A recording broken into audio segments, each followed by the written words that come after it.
पाठशाला की पहली क्लास, ममता के सांसदों को पुलिस टांग ले गई। दिल्ली से बंगाल तक बवाल। अब ममता की गिरफ्तारी की बारी है क्या? फोन छीना, धमकी दी, सबूत ले गई। ममता के खिलाफ ईडी की वो अर्जी जो दीदी को जेल भिजवाएगी क्या? बंगाल में गजब खेला, सड़क पर उतर गई ममता। मोदी के मिशन बंगाल ने क्या हिलाकर रख दिया है? क्या बंगाल में इस बार ममता बनर्जी की कुर्सी जाने वाली है? बहुत सारे प्रश्न हैं जिनका जवाब इस पहले चैप्टर में। बंगाल में ईडी की रेड पर कल जो बवाल हुआ था वो तो भाई सिर्फ ट्रेलर था, और ट्रेलर में लोग सोच रहे थे कि ऐसा तो देश में कभी नहीं देखा। अभी पूरी पिक्चर आनी बाकी है, क्योंकि आज बात उससे भी आगे बढ़ गई। कल ममता बनर्जी ने बंगाल में खूब गदर काटा। ईडी छापा मार रही थी, ममता बनर्जी ने ईडी पे छापा मार दिया। ईडी के हाथ से फाइल वाइल लेकर वहां से लेकर जो है वो अपना चली आई। लोग पूछ रहे हैं ऐसा क्या था भाई फाइल में कि ममता बनर्जी ईडी के पास छोड़ने को तैयार नहीं हुई। आज ममता के सांसदों ने दिल्ली में भयंकर बवाल काट दिया। दिल्ली में टीएमसी के सांसदों ने अमित शाह के दफ्तर के बाहर धावा बोल दिया। ऐसा बवाल मचा कि दिल्ली पुलिस टीएमसी के सांसदों को टांग टांग के ले गई, उठा उठा के, कि चलिए चलिए, हो गया बहुत। इधर बंगाल में ममता बनर्जी भी सड़क पर उतर गई।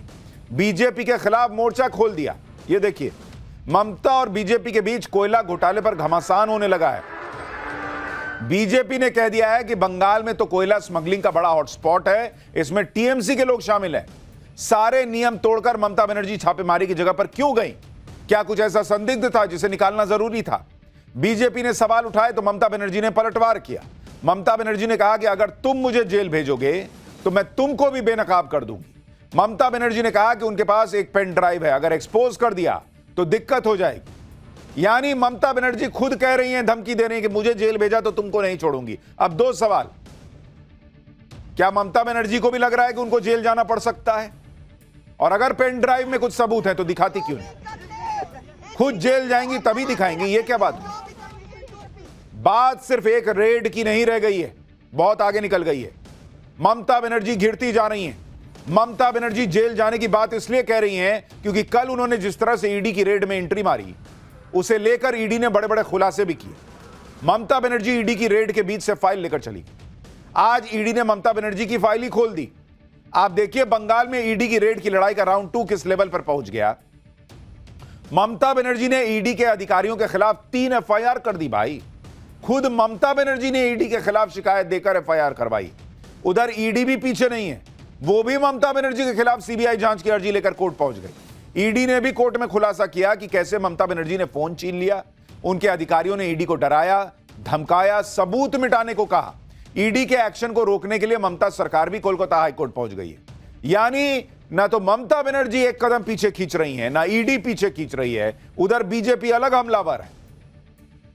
हैरानी की बात यह है कि हाईकोर्ट में भी हंगामा हो गया बॉस। कोर्ट रूम में हंगामा हो गया, और कोर्ट में क्या क्या हुआ वो आपको आगे बताऊंगा। ईडी ने ममता बनर्जी पर क्या खुलासे किए, ये 20 करोड़ के हवाले वाले पैसे का क्या चक्कर है, दिल्ली में टीएमसी सांसदों ने क्या गदर काटा, पुलिस ने उनके साथ क्या किया, कौन से पेन ड्राइव की ममता बात कर रही हैं, भाई बहुत कुछ है आज बताने को। लेकिन पहले एक झलक देखिए क्या हुआ आज।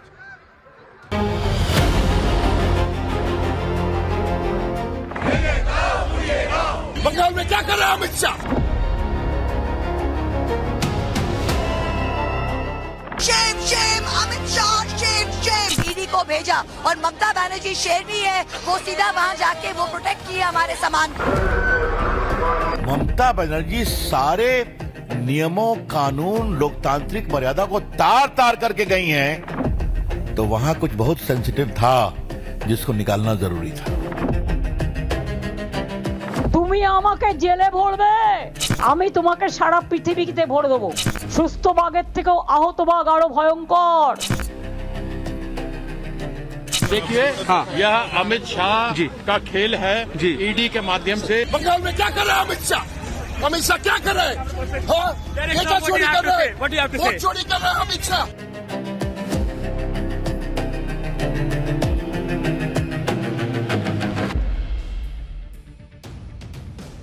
देखिए ममता बनर्जी की पॉलिटिक्स अलग ही लेवल पर है। ईडी ने एक छापा मारा, और इस पर जितना बवाल ममता बनर्जी ने बंगाल में किया, वैसा ही बवाल आज उनके सांसदों ने दिल्ली में कर दिया। ममता बनर्जी की टक्कर भी नरेंद्र मोदी और अमित शाह से, इसलिए इस हंगामे की पॉलिटिक्स का क्या अंजाम हुआ आप वो भी देखिए। कल हुई ईडी रेड के खिलाफ आज टीएमसी के 8 सांसदों ने दिल्ली में हल्ला बोल दिया। टीएमसी के 8 सांसद गृह मंत्री अमित शाह के ऑफिस के बाहर पहुंच गए। सभी सांसद हाथों में बैनर लिए हुए थे। गृह मंत्री अमित शाह के विरोध में नारे लगा रहे थे। जब टीएमसी सांसदों ने अमित शाह के ऑफिस के गेट के अंदर घुसने की कोशिश की तो भाई सुरक्षा कर्मियों से बहस हो गई।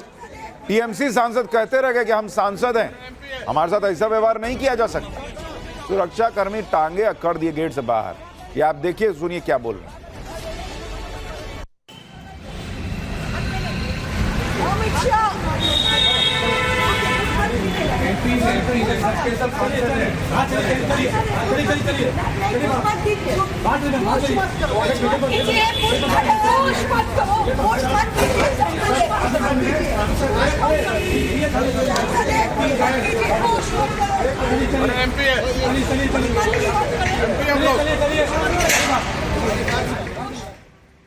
यानी ममता बनर्जी के सांसद कहते रह गए कि अरे हम सांसद हैं।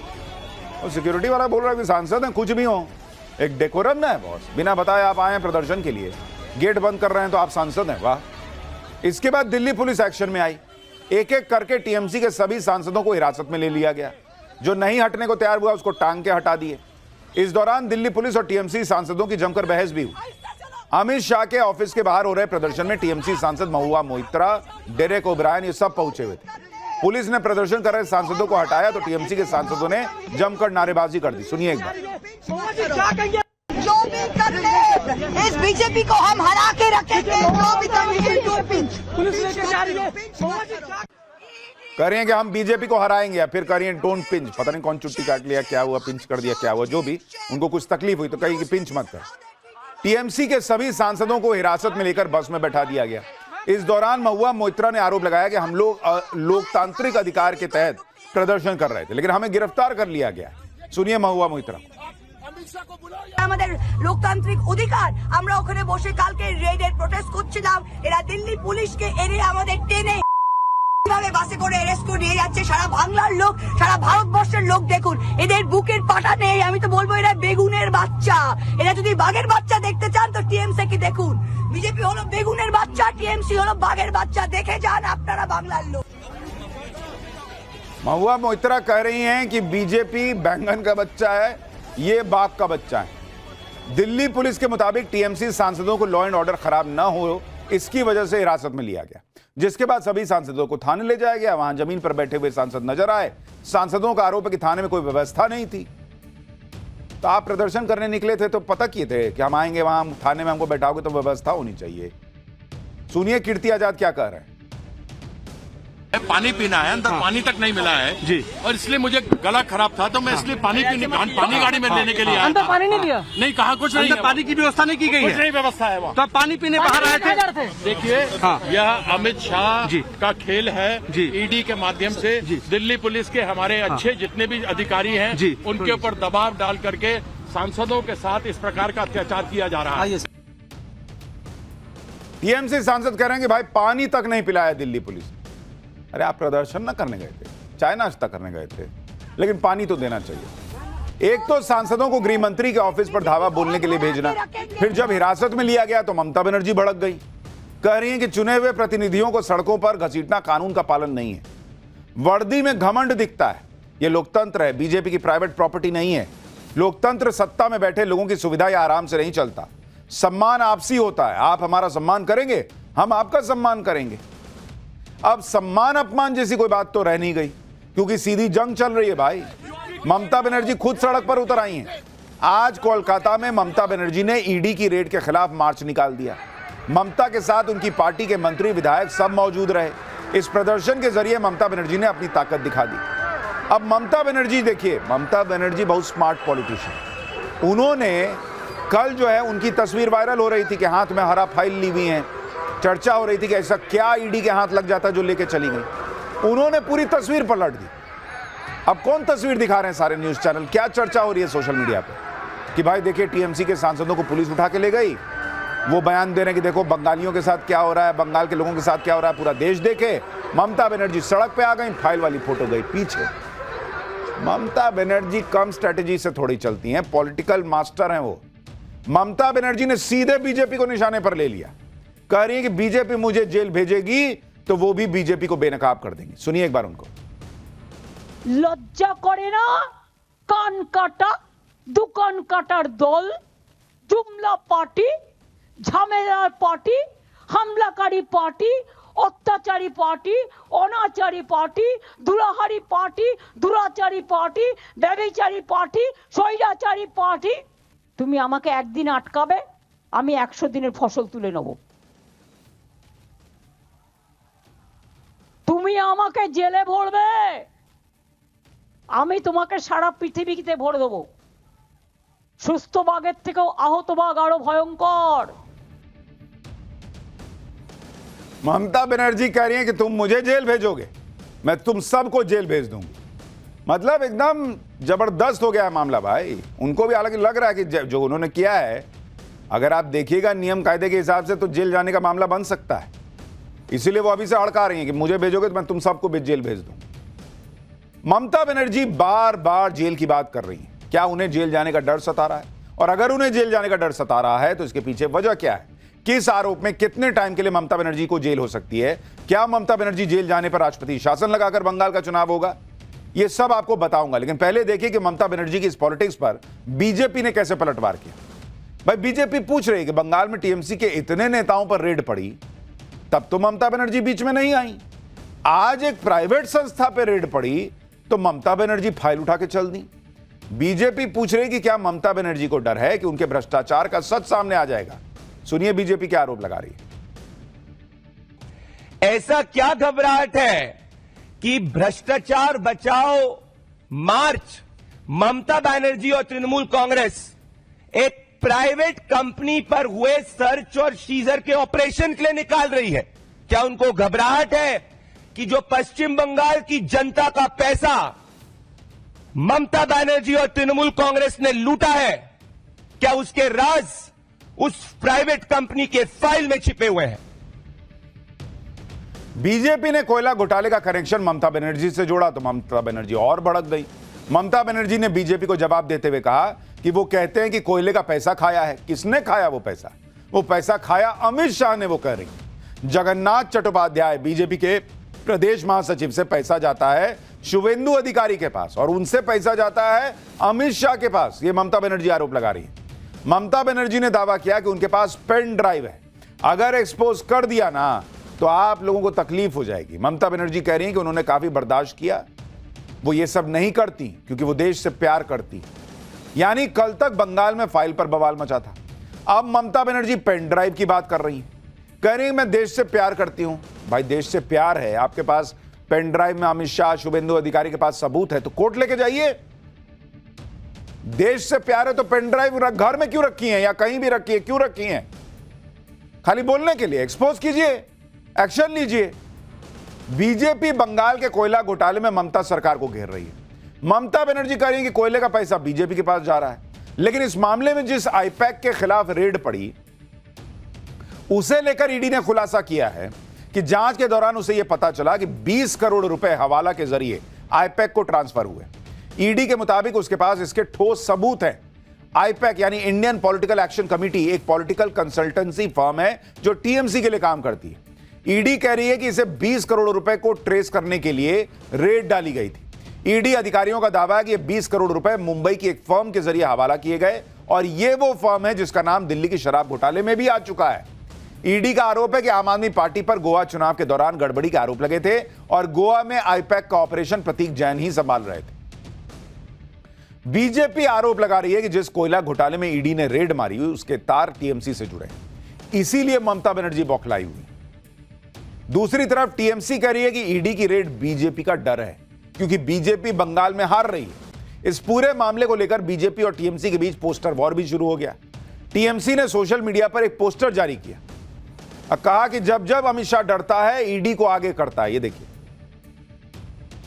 उधर बीजेपी ने पोस्टर जारी कर दिया और ममता बनर्जी का चेहरा दिखाते हुए कह दिया कि इतने सारे घोटाले और कोई जवाबदेही नहीं। यानी पोस्टर वॉर भी चल रहा है सोशल मीडिया पर। बीजेपी कह रही है कि जिस खुलासे का डर रहता है, जिसे खुलासे का डर रहता है, वो ऐसा बवाल करता है। बीजेपी और टीएमसी के बीच जो घमासान मचा है, कैसे दोनों एक दूसरे पे क्या कह रहे हैं, यह भी सुन लीजिए, फिर बताता हूं कि कोर्ट में क्या बवाल मचा। ये रेड न ममता जी के घर पर थी, न उनके ऑफिस में थी, न टीएमसी के दफ्तर में थी, न टीएमसी के किसी नेता, विधायक, एमपी या ऑफिस बेरर के घर पे थी। ये रेड थी एक प्राइवेट कंसल्टेंसी फर्म जिसके यहां करोड़ों रुपए के मनी लॉन्ड्रिंग की शिकायत आई थी कोल स्कैम में। ममता बनर्जी सारे नियमों, कानून, लोकतांत्रिक मर्यादा को तार तार करके गई हैं, तो वहां कुछ बहुत सेंसिटिव था जिसको निकालना जरूरी था। पूरा भारत ने देखा जे कैसे दुरुपयोग करके ईडी का गृह मंत्रालय से कैसे दुरुपयोग करके उन्होंने दुरुपयोग करके हमारे पार्टी का जितना भी राजनीतिक स्ट्रेटेजिक इंफॉर्मेशन है वो चोरी करने के लिए ईडी को भेजा। और ममता बनर्जी शेरनी है, वो सीधा वहां जाके वो प्रोटेक्ट किया हमारे सामान को। ममता बनर्जी की सांसद महुआ मोइत्रा आरोप लगा रही हैं कि जो दस्तावेज ममता बनर्जी बचा के लाई वो दरअसल टीएमसी की स्ट्रैटेजी से जुड़े हुए डॉक्यूमेंट्स जो बीजेपी चुनाव जीतने के लिए चुरा रही थी ईडी के जरिए। लेकिन यहां एक बड़ा बेसिक सा प्रश्न है।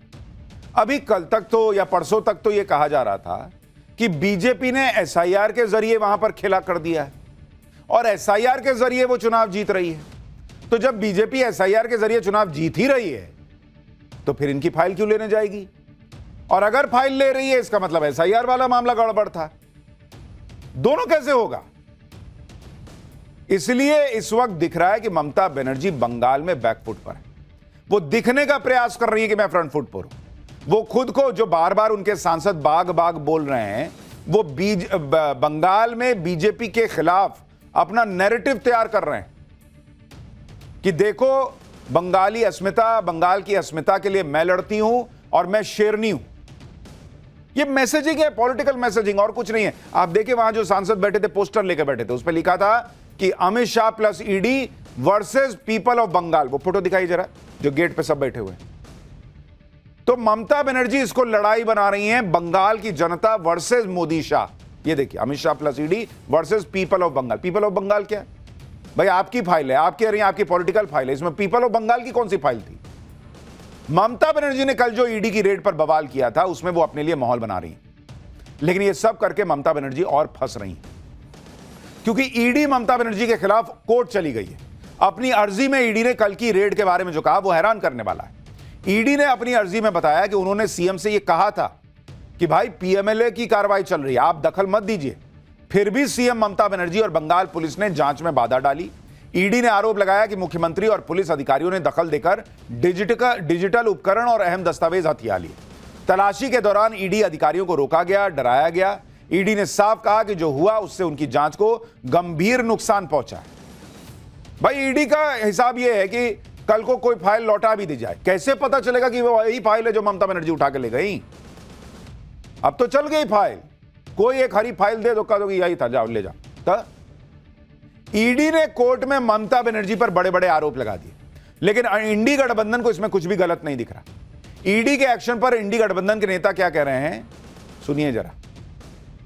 ईडी, सीबीआई और इनकम टैक्स को भारतीय जनता पार्टी अपनी निजी सेना मान के चलती है, प्राइवेट आर्मी बना के चल रही है। ये लोकतंत्र के लिए बहुत हानिकारक है। की कोई विश्वसनीयता नहीं है। ईडी मोदी जी की कठपुतली है और वो बार बार जब ऐसे काम करते हैं तो अपना डर, अपनी बौखलाहट दिखाते हैं। अब आप जरा एक सेकंड के लिए सोचिए कि देश के किसी दूसरे राज्य में, बीजेपी शासित राज्य में, कोई बीजेपी का मुख्यमंत्री पुलिस लेके जाता और ईडी से ऐसे फाइल लेके चला आता, फिर आप देखते कैसे गदर कटता कि बाप रे बाप, पुलिस का कैसा इस्तेमाल हो गया भाई, फाइल लूट ली गई, इस तरह की चीजें। ममता बनर्जी कर रही हैं तो कोई बात नहीं, ये तो ईडी और मोदी से लड़ रही हैं, इसलिए पुलिस से ऐसा करवा सकते। ये इंडी गठबंधन कह रहा है भाई, यही ना उनका हिसाब है। इंडी गठबंधन ईडी को लपेट रहा है। ऐसे ही हमले और राजनीतिक दबाव ईडी के अधिकारी लगातार झेल रहे हैं भाई। कभी उन्हें डराया जाता है, कभी उन पर हमले हो जाते हैं। कल की रेड के दौरान भी ईडी को धमकाया गया कहा जा रहा है। ईडी के सूत्रों ने खुलासा किया कि रेड के दौरान जब ममता बनर्जी वहां आई तो उन्होंने आईपैक के प्रतीक जैन का फोन अपने हाथ में ले लिया और अपने पास रख लिया। ईडी सूत्रों के मुताबिक ममता बनर्जी आईपैक के कुछ कर्मचारियों के फोन भी अपने साथ ले गई। इतना ही नहीं, ईडी अधिकारियों का भी फोन थोड़े समय के लिए ले लिया गया, लेकिन फिर वापस कर दिया गया। ईडी सूत्रों के मुताबिक ममता बनर्जी के साथ मौजूद डीजीपी ने ईडी के 3 अधिकारियों से कहा कि पंचनामा में कुछ भी रिकॉर्ड न करें और यह दिखाएं कि कुछ भी बरामद यानी रिकवरी हुई नहीं है। अगर ऐसा नहीं किया तो वो ईडी अधिकारियों को गिरफ्तार कर लेंगे। ईडी के अधिकारियों का कहना है कि उस समय 3 ईडी अधिकारी थे, जबकि दूसरी तरफ दर्जनों पुलिस अधिकारी और सीएम को दी गई जेड सिक्योरिटी की टीम भी मौजूद थी। ईडी के सूत्रों के मुताबिक अधिकारियों को डराने धमकाने की कोशिश हुई और रिपोर्ट में असली बात लिखने से रोका गया। सूत्रों का यह भी दावा है कि डीजीपी ने ईडी अधिकारियों से कहा कि अब हम एफआईआर करेंगे और आप लोगों को गिरफ्तार करेंगे। सूत्रों का कहना है कि इंडिपेंडेंट विटनेस भी वहां मौजूद थे। कोलकाता पुलिस और सीएम के स्टाफ ने उन्हें भी परेशान और डराने की कोशिश की। यह ईडी के सूत्र दावा कर रहा है। अगर ईडी के सूत्रों की बात सच है तो आप सोचिए कितनी बड़ी बात है कि सीधे सीएम के सामने जांच एजेंसी के लोगों को धमकाने का आरोप लग रहा है, उन पर सबूत मिटाने का दबाव डालने का आरोप लग रहा है। और शायद इसीलिए बंगाल के राज्यपाल कह रहे हैं कि यह विनाशकाले विपरीत बुद्धि है। सुनिए उनको। Of the whole incident as it has unfolded itself through the media, it makes me say it is an endorsement of the saying विनाशकाले विपरीत बुद्धि। ईडी कह रही है कि ममता बनर्जी ने उनके काम में बाधा डाली, लेकिन ममता बनर्जी को इसमें कुछ गलत नहीं दिखा। ममता बनर्जी ने कहा कि उन्होंने तो टीएमसी चेयरपर्सन के तौर पर दखल दिया था, न कि मुख्यमंत्री के तौर पर। ममता बनर्जी ने कहा कि ईडी की रेड सुबह 6 बजे से चल रही थी, जबकि वो तो 12 बजे वहां पहुंची। ममता बनर्जी ने कहा कि उन्हें एहसास हुआ कि वो हमारी पार्टी की रणनीति के डिटेल्स ले जा रहे हैं, इसलिए वो वहां भागी भागी पहुंचे। भाई सवाल तो ममता बनर्जी से भी है कि 6 बजे से रेड चल रही थी, 12 बजे तक वो उतने देर तक नहीं ले जा पाई स्ट्रैटेजी के डॉक्यूमेंट्स। ममता बनर्जी ने कहा कि अगर मेरी पार्टी ही नहीं रहेगी तो मैं लोगों के लिए लड़ूंगी कैसे। यानी ममता बनर्जी की पार्टी उस हरी फाइल पर डिपेंडेंट है। हरी फाइल गई, टीएमसी गई। ममता बनर्जी तो डंके की चोट पर कह रही है कि उन्होंने कुछ गलत नहीं किया। उल्टे ममता बनर्जी ने ईडी के खिलाफ एफआईआर ठोक दी। ममता बनर्जी ने ईडी के खिलाफ 3 एफआईआर करवाई है। खुद ममता बनर्जी ने अज्ञात ईडी अधिकारियों और सीआरपीएफ जवानों के खिलाफ एफआईआर करवाई है। ईडी के खिलाफ आपराधिक रूप से धमाका, चोरी, जबरन घर में घुसने जैसे आरोप लगाए गए हैं। बिना अधिकार के डेटा एक्सेस करना और उसे डैमेज करने जैसे आरोप भी लगे हैं। एक एफआईआर तो पुलिस ने स्वतः संज्ञान लेते हुए दर्ज कर लिया है। इस मामले में जांच अधिकारी नियुक्त हो गया है और जांच शुरू हो गई। लेकिन ईडी कह रही है कि उनके अधिकारियों को डराने के मकसद से जानबूझकर यह एफआईआर की गई। उधर बीजेपी कह रही है कि ममता बनर्जी ने जो किया वो सीधे संविधान पर हमला है। टीएमसी ईडी को लेकर बीजेपी पर सवाल उठा रही है। एक बार जरा ये टक्कर कैसे और आगे बढ़ी देखिए, फिर आपको बताता हूं कि ईडी चाहता क्या है। It's a completely criminal offence. 2021 में हमने एक सीनियर पॉलिटिशियन, एक चीफ मिनिस्टर जो संविधान हाथ में रखते हुए ओथ लिया है, उनका इस तरीके से कार्रवाई सीधा संविधान के ऊपर हमला है। ईडी में विशेष रूप से केवल ईडी के लोगों को क्यों, खास लोगों को, विपक्ष को ही क्यों पकड़ा जा रहा है, यह एक बहुत बड़ा प्रश्न सामने आता है। क्योंकि अगर आप देखें तो अजीत पवार, जिस पर 70,000 करोड़ के घोटाले का खुद प्रधानमंत्री ने लगाया था, हेमंत बिस्वा शर्मा को अमित शाह ने कहा था कि हम जेल डालेंगे, उन्होंने खुद कहा था कि उसके ऊपर उनके बर्जर का केस है। तीसरा नारायण राणे हैं और शुभेंदु अधिकारी को तो पैसे लेते हुए देखा गया था। ये सारी चीजें हैं, तो केवल ही विपक्ष पर क्यों प्रहार। भाई ईडी और टीएमसी अब दोनों जो है कानूनी लड़ाई लड़ रहे हैं और इनकी अर्जी पर आज कोलकाता हाईकोर्ट में सुनवाई ही नहीं हो पाई। सुनवाई ना होने की वजह भी हैरान करने वाली है। कोलकाता हाईकोर्ट में सुनवाई के दौरान हंगामा हो गया। कोर्टरूम बहुत ज्यादा खचाखच भर गया। वहां अजीब माहौल बन गया। जज की तरफ से बार बार कहा गया कि जो इस केस से नहीं जुड़े हैं वो कोर्ट से बाहर जाइए, लेकिन कोर्टरूम से भीड़ ही नहीं निकली। हालात सामान्य नहीं हुए तो कोर्ट ने 14 जनवरी तक सुनवाई टाल दी। बीजेपी ने आरोप लगाया कि टीएमसी ने जानबूझकर कोर्ट में हंगामा कराकर सुनवाई टलवा दी। बीजेपी कह रही है कि यह बहुत गंभीर स्थिति है, जुडिशियरी को भी धमकाया जा रहा है। आप सुनिए कैसे बीजेपी शासित राज्यों के सीएम ममता बनर्जी पर हमलावर हैं। I think people will lose respect for her completely. I don't want to comment more, but it is a sad thing if a serving CM goes, hijack files, kidnap people. I think this is too much. किसी भी राज्य के मुख्यमंत्री को ED और इस प्रकार के केंद्र। आप यह भी समझिए कि अगर ईडी की जांच में कोई बाधा डालता है तो कानूनी एक्शन हो क्या सकता है। ममता बनर्जी पर आरोप है कि उन्होंने जांच नहीं होने दी, उसमें हस्तक्षेप किया, एविडेंस लेकर निकल गई। ये सबूतों को नष्ट करने या छिपाने और तलाशी और जब्ती अभियानों में बाधा डालने जैसे खतरनाक उल्लंघन के दायरे में आता है। पीएमएलए के सेक्शन 63 में ईडी को यह अधिकार है कि वो इस संबंध में फाइन और गिरफ्तारी भी कर सकती है।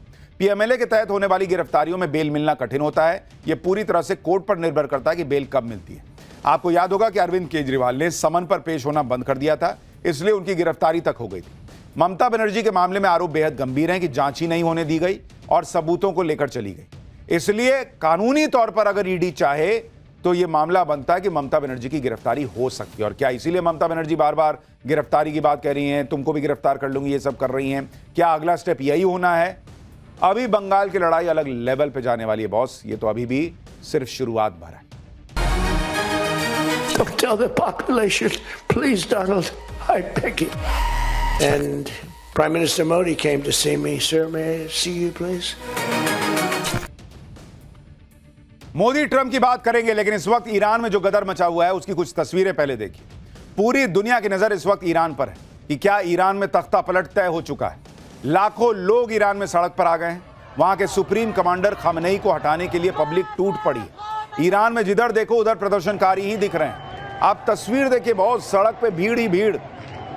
हर शहर की सड़कें प्रदर्शनकारियों की भीड़ से खचाखच भरी हुई हैं। लोग नारेबाजी करते हुए ईरान में रैलियां निकाल रहे हैं। प्रदर्शनकारियों के रास्ते में जो पड़ रहा है उसे आग के हवाले कर दे रहे हैं। सड़कों पर गाड़ियां जल रही हैं। सड़कों के किनारे सरकारी इमारतों में आग लगी हुई दिख रही है। ईरान में ऐसा भयंकर गुस्सा दिख रहा है कि लोग इमारतों पर लगे ईरान के सुप्रीम लीडर खामनेई के पोस्टर तक उतारने लगे।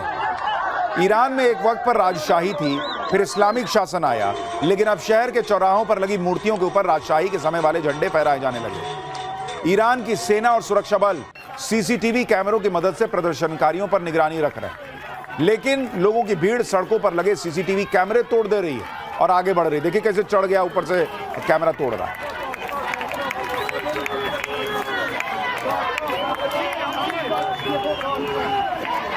की कार्रवाई से बेपरवाह प्रदर्शनकारी खामनेई सरकार को उखाड़ फेंक रहे हैं और राजशाही वापस लाने की मांग कर रहे हैं। ईरान में जिस तरह से विद्रोह की आग लगी हुई है उसमें लोग कह रहे हैं कि कभी भी तख्तापलट हो सकता है। ईरान को लेकर वहां के सुप्रीम लीडर खामनेई ने क्या ऐलान कर दिया है और ट्रंप ने ईरान को क्या नई धमकी दे डाली है, आगे विस्तार से बताऊंगा। लेकिन पहले यह देख लीजिए कि जो ट्रंप इतना रायता दुनिया भर में फैलाते जा रहे हैं, उनका खुद का रायता कैसे उनके लोग ही एक्सपोज कर रहे हैं।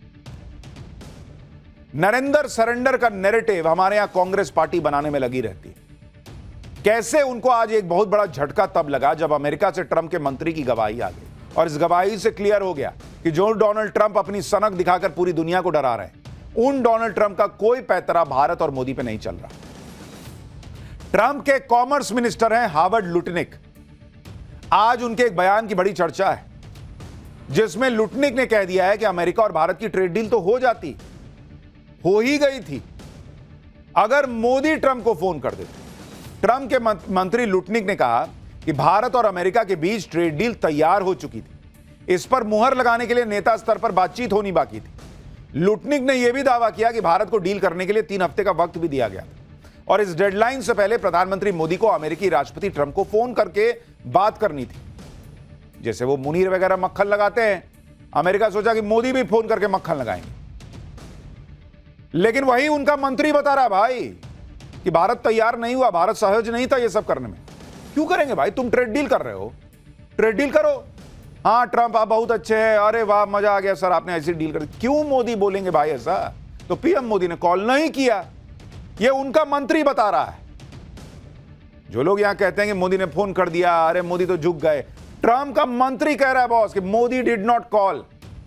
और फिर सनक में ट्रंप ने फाइनल डील नहीं की। ट्रंप के मंत्री ने यह भी दावा किया कि जब बातचीत के लिए तय डेडलाइन का वक्त निकल गया तो अमेरिका ने उसके अगले हफ्ते इंडोनेशिया, फिलीपींस, वियतनाम जैसे बाकी एशियाई देशों के साथ समझौता फाइनल कर लिया।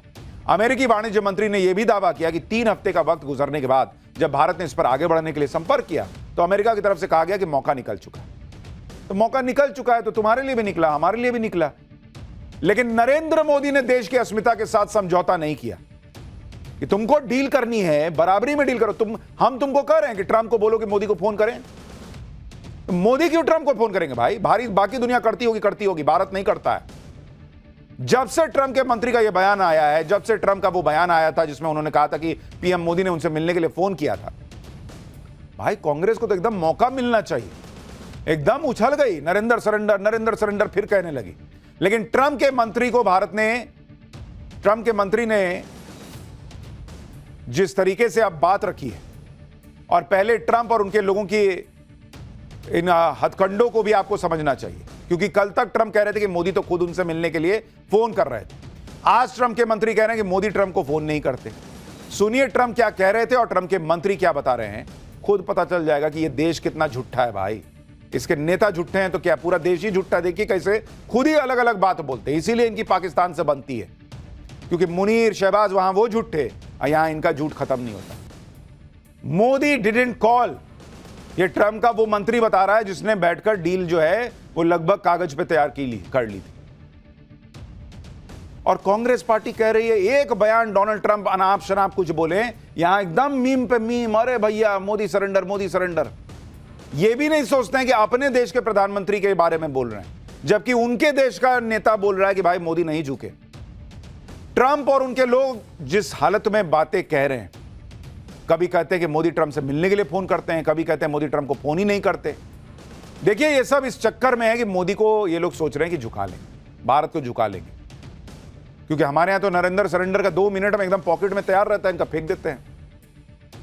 और वो इसी नैरेटिव में आज भी लगे। लेकिन सच क्या है, आप देखिए कि ट्रंप और उनके मंत्री दोनों की बातों पर आज भारत के विदेश मंत्रालय ने भी सीधा जवाब दिया। ट्रंप के मंत्री यह दावा कर रहे हैं कि ट्रंप को मोदी ने कभी फोन ही नहीं किया, इसलिए ट्रेड डील नहीं हो पाई। उस पर भारत के विदेश मंत्रालय ने कहा कि ट्रेड डील पर अमेरिका से बातचीत आज से नहीं 13 फरवरी से चल रही है। तब से लेकर कई राउंड की बातचीत हो चुकी है, जिससे बैलेंस्ड और एक ऐसा ट्रेड एग्रीमेंट तैयार हो सके जिसमें दोनों देशों का फायदा हो। कई मौके ऐसे भी आए जिसमें हम डील के बेहद करीब पहुंचे। ट्रेड डील को लेकर हुई बातचीत को जिस तरह से अमेरिकी वाणिज्य मंत्री ने पेश किया वो सही नहीं है। भारत और अमेरिका दोनों की ऐसी ट्रेड डील में रुचि है जिसमें दोनों देश का फायदा हो, और इस डील को पूरा करने की दिशा में हम देख रहे हैं। जहां तक पीएम मोदी और राष्ट्रपति ट्रंप के बीच फोन की बात है, तो 2025 में 8 बार ऐसी बातचीत हो चुकी है जिसमें अलग अलग पहलुओं पर फोन पर बात हुई।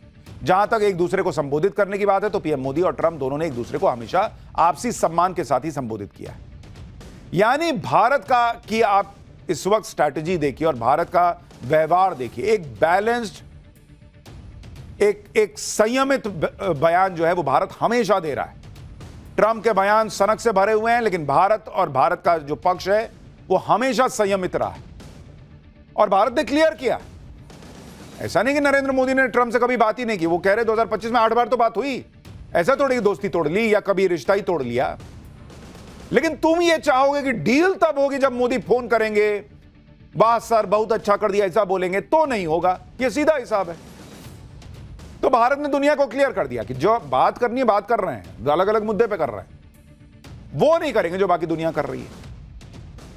अमेरिका को यह जवाब देने के साथ ही भारत ने आज यह भी साफ साफ कह दिया कि किसी भी डील के लिए भारत अपने राष्ट्रहित को सबसे ऊपर रखे। यानी फिर क्लियर कह दिया कि तुमको जो कहना है भाई तुम जो कह लो, भारत अपने हिसाब से चल रहा था, चल रहा है, चलेगा। अमेरिका और ट्रंप पीएम मोदी के फोन कॉल का क्यों बेसब्री से इंतजार कर रहे हैं, फोन कॉल को लेकर अजब गजब दावे कर रहे हैं, इसकी वजह आगे बताओ। लेकिन पहले देखिए कि चाहे ऑपरेशन सिंदूर को लेकर ट्रंप का दावा हो या फिर ट्रेड डील को लेकर ट्रंप का दावा, उनके खुद के मंत्री, उनके खुद के अखबार ट्रंप के दावों को झूठा बता रहे हैं। लेकिन भारत में कांग्रेस और मोदी विरोधी इकोसिस्टम ट्रंप के हर बयान को पत्थर की लकीर मानकर लपकने के लिए तैयार बैठा है। जैसे ऑपरेशन सिंदूर में ट्रंप के भारत और पाकिस्तान के बीच सीजफायर के दावे पर राहुल गांधी और कांग्रेस ने नरेंद्र सरेंडर का नैरेटिव चलाया। अब जब पिछले दिनों ट्रंप ने ट्रेड डील को लेकर पीएम मोदी से फोन पर बात की, ऐसा कहा, तो भी कांग्रेस ने इस पर माहौल बनाने का प्रयास किया। कांग्रेस ने ट्वीट किया तंज करते हुए कि हग ना रहा, पोस्ट ना रहा, क्या से क्या हो गया बेवफा तेरी दोस्ती।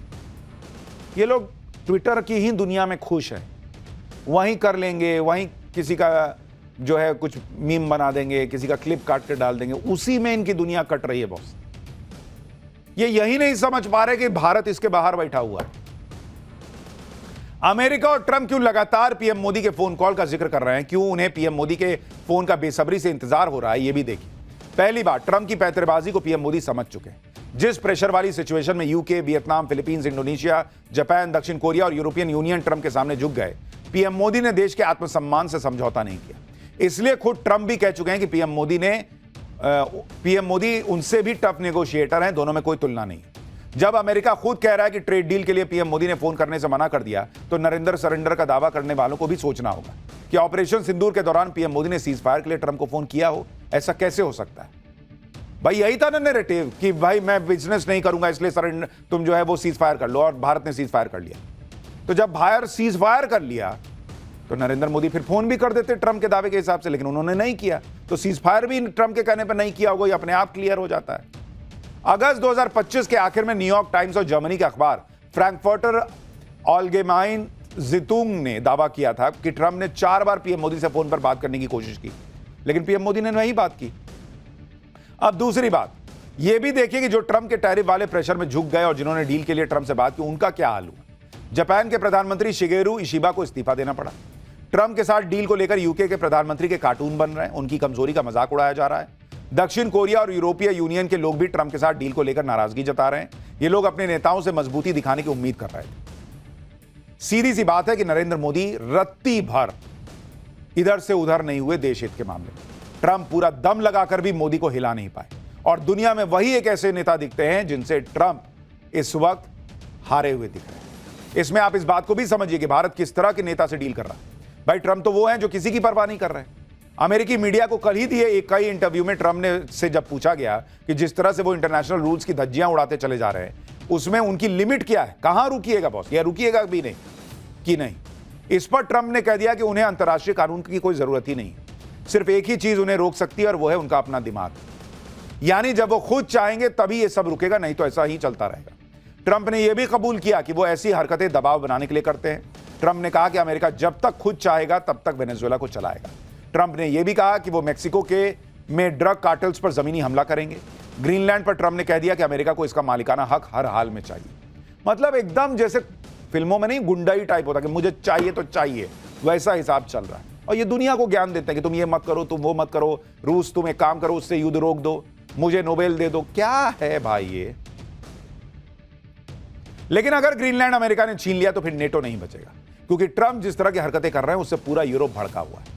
फ्रांस के राष्ट्रपति मैक्रो ने कह दिया कि अमेरिका अंतर्राष्ट्रीय नियमों को तोड़ रहा है और अपने ही सहयोगियों से धीरे धीरे दूर होता चला जा रहा है। जर्मनी के राष्ट्रपति ने कह दिया कि अमेरिका वर्ल्ड ऑर्डर को ध्वस्त कर रहा है, दुनिया के लुटेरों का राज बनाने से रोकना ही होगा। उधर ग्रीनलैंड के मालिक डेनमार्क ने भी कह दिया है कि अगर उनकी जमीन कब्जाने में कोई आएगा तो वो नहीं पूछेंगे कि कौन है, पहले गोली चलाएंगे फिर पूछेंगे कि कौन है। तो ये हाल हो रखा है। और इस बीच अब ट्रंप ने ईरान में आग लगा दी है। एक आध तस्वीर ईरान का दिखाइए जरा, किस तरह से ईरान में अब ये घुस गए। और ये मैं नहीं कह रहा हूं, ये वहां खमनेई कह रहे हैं कि ईरान की सड़कों पर ये जो आग जलती आपको दिख रही है, जो बवाल हो रहा है, जो हंगामा हो रहा है, ये सब अमेरिका करा रहा है। तो भारत में भी ये लोग प्रयास कर रहे हो कि भारत को में आग लगा दे, ऐसा कर रहे हो पर्दे के पीछे से, तो कोई बहुत आश्चर्य की बात नहीं है, लेकिन कर नहीं पाए हैं अभी तक, ये मान के चलिए। पाठशाला में अब अगली क्लास, जिसमें आपको दिखाऊंगा मुंबई में मोदी का मेगा प्लान वो होने जा रहा कि उद्धव राज ठाकरे दोनों का सियासी करियर खत्म हो जाएगा। क्या आदित्य ठाकरे जेल जाएंगे? देवेंद्र फडणवीस ने ऐसा क्या कह दिया जो उद्धव की टेंशन बढ़ा देगा? उधर ओवैसी के लिए मुसलमानों में गजब क्रेज, इधर बीजेपी ने ओवैसी की पार्टी से हाथ मिला लिया। क्या शरद पवार अमित शाह की कौन सी मीटिंग पर सीएम फडणवीस ने बड़ा खुलासा कर दिया? अब इसका चैप्टर देखिए। इस वक्त सबकी नजर वैसे तो बंगाल पर है, लेकिन बंगाल के चुनाव में थोड़ा वक्त है, और बंगाल के साथ साथ बहुत बड़ी हलचल कहीं मची है, तो वो है महाराष्ट्र। महाराष्ट्र की राजनीति में बड़े बड़े उलटफेर पिछले कुछ सालों में हुए हैं, लेकिन अब जो हुआ वो किसी ने सोचा नहीं था। उद्धव ठाकरे और राज ठाकरे जिनकी आपस में बनती नहीं थी, वो बीएमसी चुनाव के लिए एक हो चुके हैं। वो बीएमसी जिसका बजट ही भारत के कई राज्यों से बड़ा है, कहने को तो म्युनिसिपल कॉर्पोरेशन है, लेकिन एशिया का सबसे बड़ा म्युनिसिपल कॉर्पोरेशन है। और नरेंद्र मोदी, देवेंद्र फडणवीस को अब ये लोग चैलेंज कर रहे हैं। ठाकरे भाइयों के इस चैलेंज के बीच आज मैंने महाराष्ट्र के सीएम देवेंद्र फडणवीस का एक इंटरव्यू किया। आज आपको दिखाऊंगा कि नरेंद्र और देवेंद्र की जोड़ी ने ऐसा क्या प्लान बनाया है कि क्या ठाकरे भाइयों की पॉलिटिक्स ही खत्म हो जाएगी। क्योंकि आप देखिए, उद्धव ठाकरे और राज ठाकरे दोनों के सामने अस्तित्व का संकट है। ठाकरे परिवार की विरासत के नाम पर दोनों साथ आए। उद्धव की राजनीति को बीएमसी से खाद पानी मिलता है। अगर बीएमसी हार गए तो उद्धव ठाकरे के पास कुछ ना बचेगा बॉस। मुंबई के दम पर ही उद्धव ठाकरे की राजनीति चलती है, और इसी राजनीति को बचाने के लिए उद्धव ठाकरे ने अब राज ठाकरे का सहारा लिया। लेकिन उद्धव और राज के लिए बीजेपी क्या बड़ा प्लान लेकर आई है? अजीत पवार, शरद पवार, इनके बीच क्या खेल हुआ है, सब बताऊंगा। ओवैसी मुसलमानों को कैसे अपनी तरफ खींच रहे हैं, बीजेपी और ओवैसी के बीच क्या गठजोड़ की बात चल रही है, सब लाया हूं। पहले एक ट्रेलर देखिए।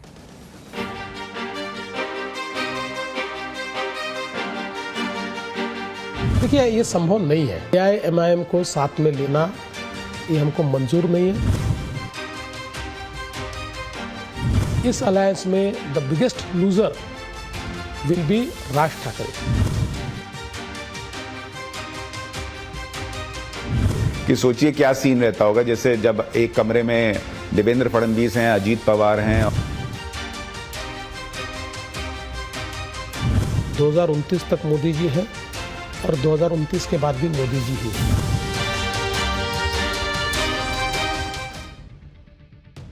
नरेंद्र मोदी का वो मेगा प्लान क्या है जिससे उद्धव ठाकरे और राज ठाकरे का सियासी करियर खत्म होने वाला है, वो बताऊंगा।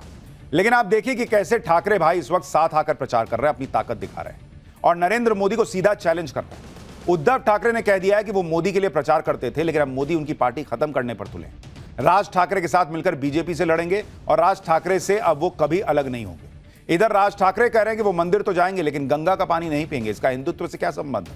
राज ठाकरे ने मुसलमानों को लुभाते हुए कहा कि महाराष्ट्र में रहने वाला मुसलमान मराठी मुसलमान है। यानी उद्धव और राज ठाकरे हर वो कोशिश कर रहे हैं जिससे उनकी पॉलिटिक्स चलती रहे या बच जाए। बीएमसी चुनाव में जीत के लिए हर पैतरा अपना रहे हैं, बीजेपी पर पार्टी तोड़ने तक का आरोप लगा रहे हैं। लेकिन आज जब मैंने महाराष्ट्र के सीएम देवेंद्र फडणवीस का इंटरव्यू किया और उसमें उद्धव ठाकरे और उनकी पार्टी को लेकर मैंने सवाल पूछा कि अगर बीएमसी हार गए तो क्या उनकी पार्टी खत्म हो जाएगी? फडणवीस ने कहा कि उद्धव ठाकरे की पार्टी एक प्राइवेट कंपनी की तरह है जिसमें मालिक नहीं बदलता। देखिए, वो पार्टी जो है ना, वो उनकी प्राइवेट प्रॉपर्टी है, वो मालिक है उस पार्टी के, इसलिए मालिक चेंज नहीं हो सकता है।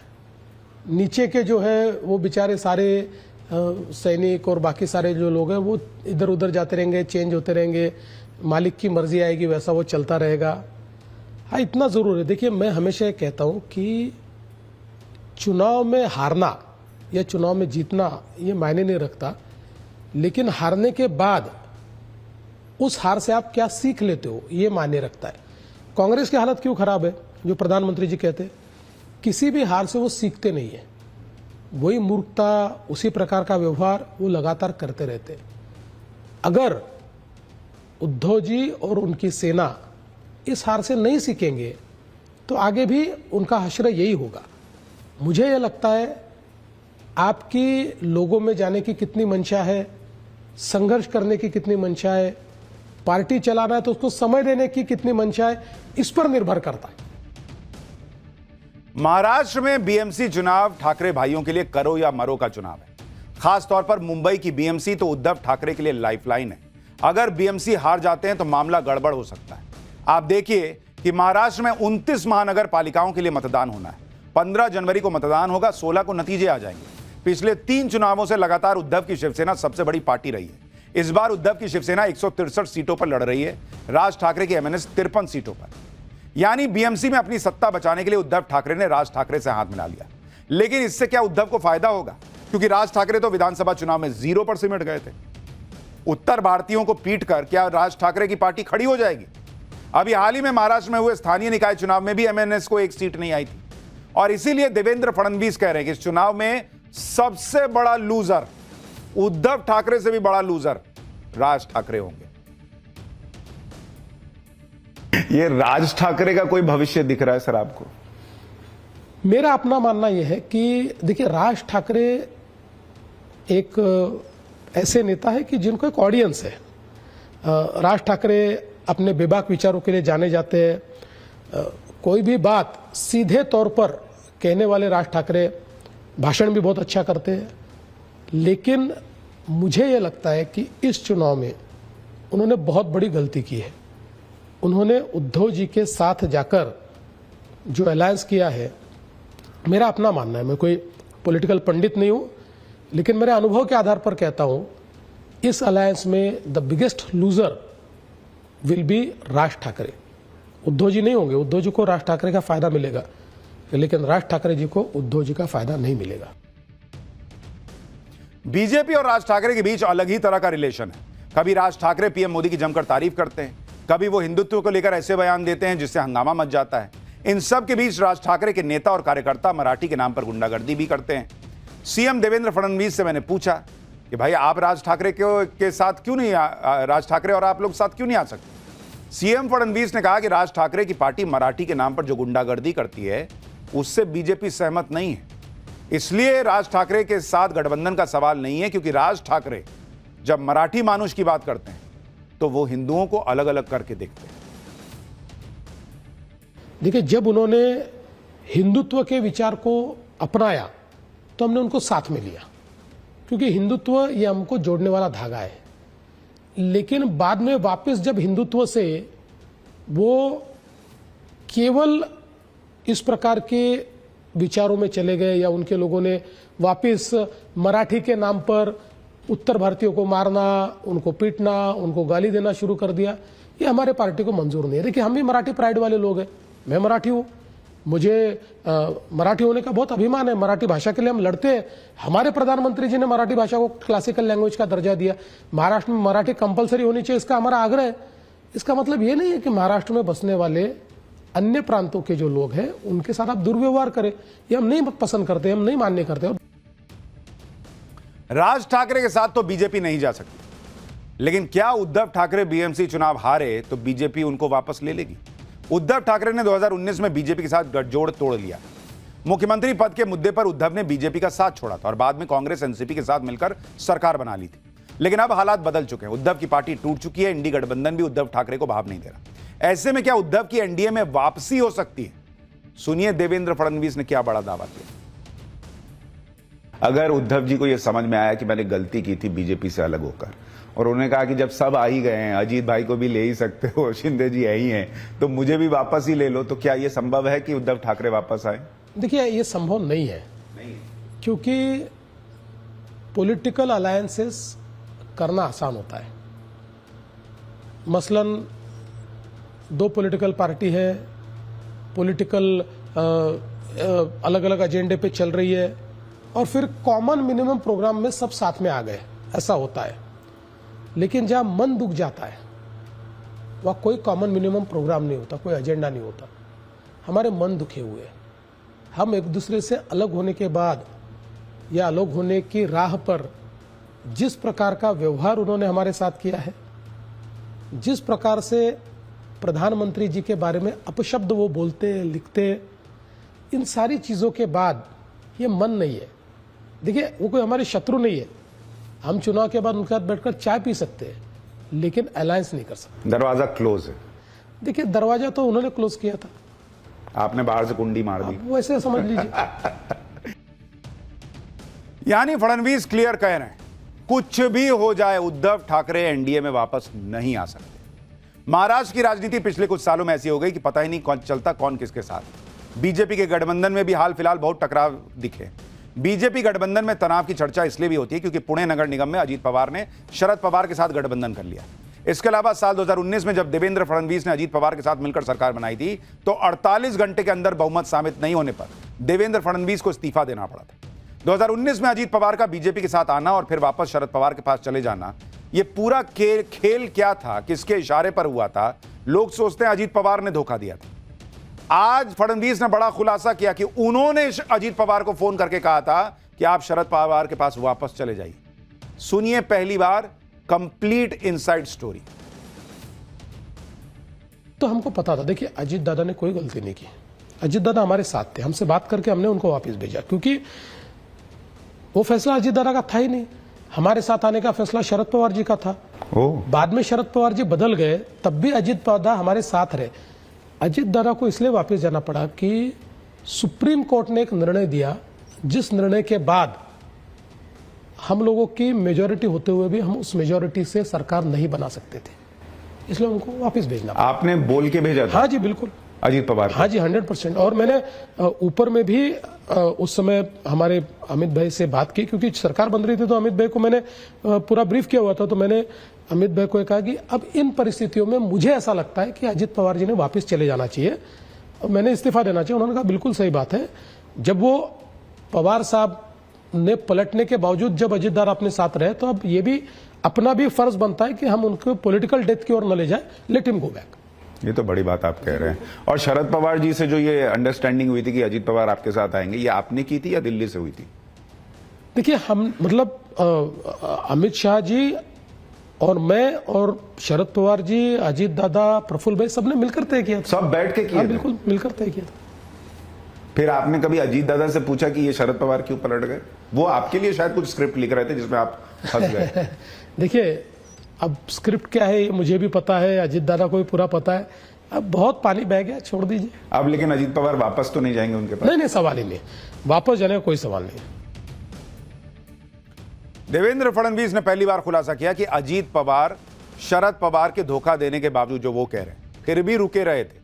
बीजेपी ने, अमित शाह ने और देवेंद्र फडणवीस ने कहा कि नहीं, आप वापस चले जाइए, नहीं तो पॉलिटिकल डेथ जैसा होगा ये आपके लिए।